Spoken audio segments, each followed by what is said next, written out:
स्वागत है आप सभी का जेजेपी न्यूज़ पर और मैं हूं आपके साथ नौशीन खान।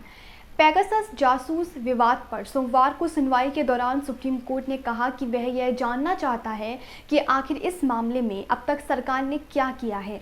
इसके साथ ही शीर्ष अदालत ने केंद्र सरकार से पूछा कि आखिर उसने इस मामले में एफिडेविट दाखिल क्यों नहीं किया।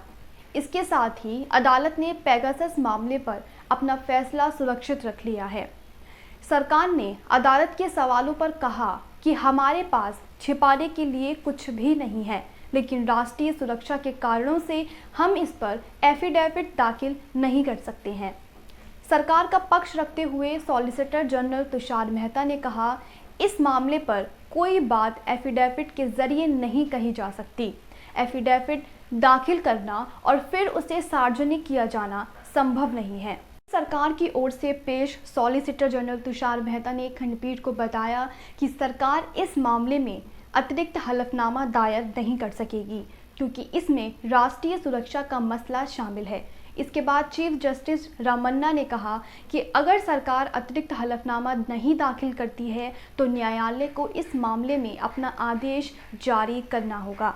लगभग 1.5 घंटे तक हुई इस बहस के बाद न्यायालय ने अंतरिम आदेश सुरक्षित कर लिया। उन्होंने साफ कहा कि हम आतंकियों को यह जानने का मौका नहीं दे सकते हैं कि हम किस सॉफ्टवेयर का इस्तेमाल करते हैं। इस पर अदालत ने सरकार से असहमति जताते हुए कहा कि हम राष्ट्रीय सुरक्षा के तर्क को समझते हैं और हमने यह भी कहा कि सरकार को इस पर कुछ बताने की ज़रूरत नहीं है। यहाँ हमने इस पर जवाब मांगा है कि निजी तौर पर जिन लोगों के फ़ोन टैपिंग के आरोप लगाए जा रहे हैं, क्या वह बात सही है या गलत। किसकी सुनवाई कर रहे जस्टिस सूर्यकांत ने सरकार से सवाल किया, पिछली बार भी आपने राष्ट्रीय सुरक्षा का तर्क उठाया था और हमने कहा था कि इस मामले में कोई भी किसी तरीके से दखल नहीं दे सकता। हम आपसे व्यक्तिगत तौर पर लोगों के फ़ोन हैक किए जाने को लेकर जवाब मांग रहे हैं। जस्टिस कांत ने सरकार के जवाब पर एतराज़ जताते हुए कहा, हमें सिर्फ कुछ लोगों के व्यक्तिगत मोबाइल फ़ोन्स को हैक किए जाने की चिंता है। आखिर किस एजेंसी के पास ऐसी क्षमता है और उसे ऐसा अधिकार दिया गया था या नहीं। कई लोगों का कहना है कि इसके ज़रिए उनकी निजता के अधिकार का उल्लंघन हुआ है। तो यह गंभीर मसला है और हम इसकी जांच के लिए तैयार हैं।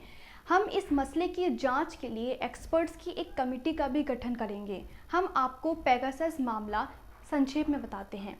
पिछले दिनों दावा किया गया था कि 300 से अधिक भारतीय mobile phone number Pegasus spyware का उपयोग करके निगरानी के लक्ष्यों की सूची में थे। इसमें पत्रकार, विपक्षी सत्ता दल के कुछ नेताओं के नाम भी शामिल थे।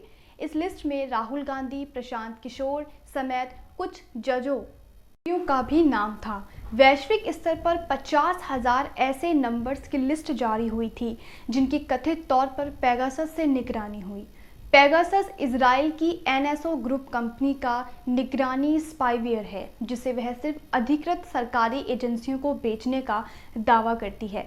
जिस फ़ोन में पेगासस एक बार चला जाता है फिर उसके email, files, contact list, location, message सब पर नज़र रखी जा सकती है। इसकी मदद से उस फ़ोन से अपनी मर्जी से ऑडियो, वीडियो रिकॉर्ड भी किया जा सकता है।